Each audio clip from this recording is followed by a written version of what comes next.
Hello kids! How are you? I am your reading teacher today.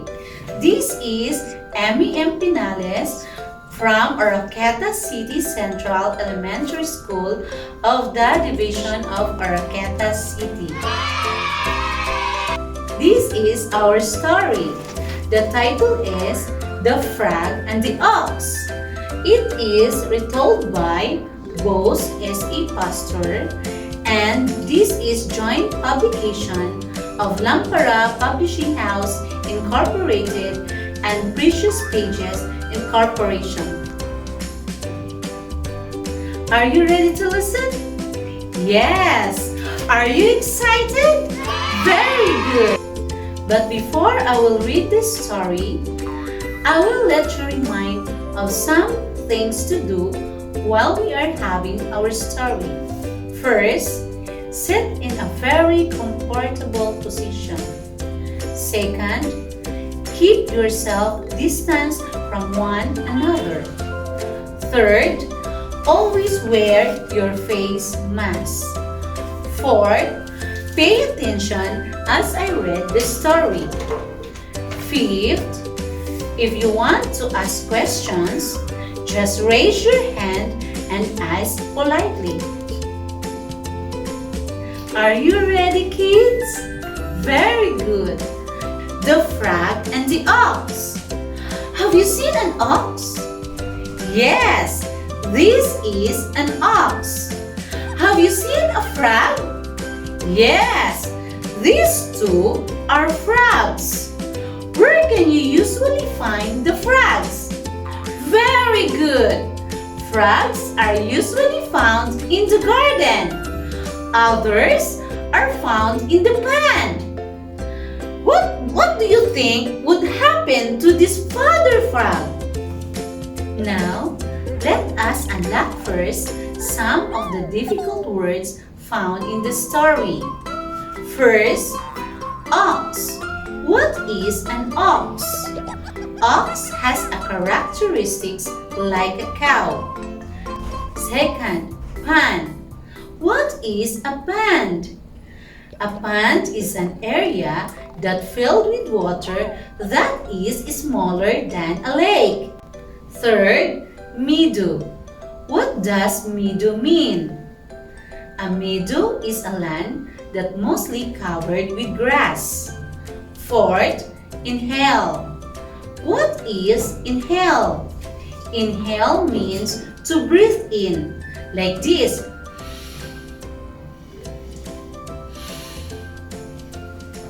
Fifth, burst. What is burst? Burst means to explode. Like a balloon. Balloon is a thing that easily explodes. Now, let us start reading the story.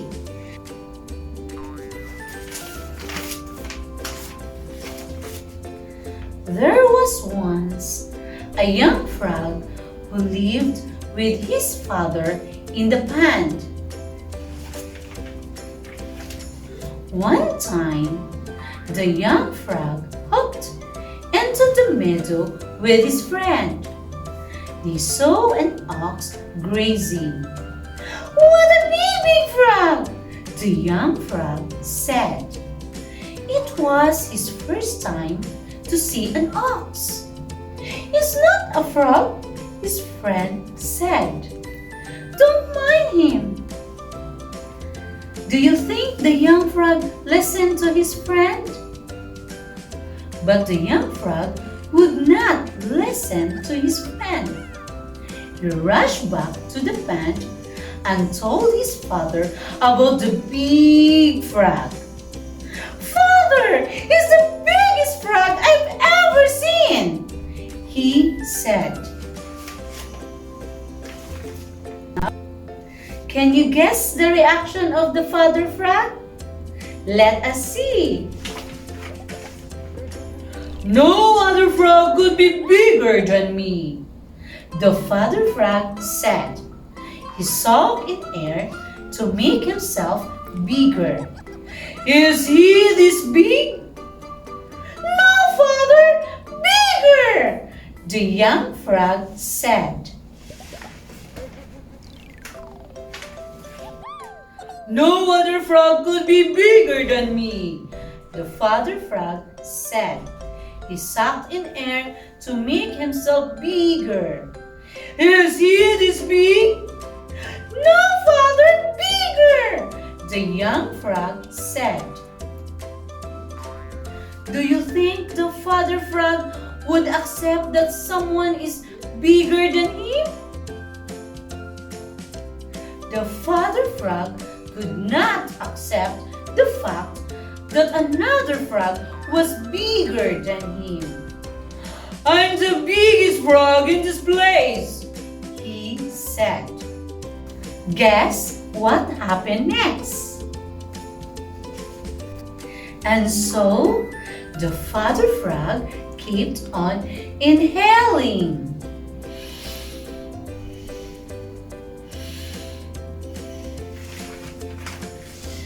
And he grew bigger and bigger and bigger until flopped. What happened to the father frog? That's right, the father frog burst. That's the end of our story. Do you like our story? Yes, you do. لا لك. No. That's the end of our story. Do you like our story? I'm sure you do. Now, let us answer our math question. What do you think would happen to the father frog? The father frog burst. Very good.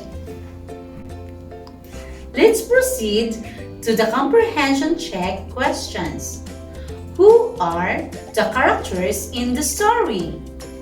The ox, the father frog, the young frog, and his friend. That's right! Where did the story happen? The story happened in the pan. Very good! Why does the father frog burst? The father frog burst because he inhaled too much air. Excellent! What is the moral of the story? The moral is, do not let the pride take over you. Thank you for listening, children.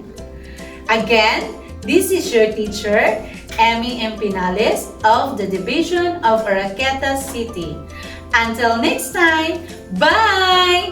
God bless!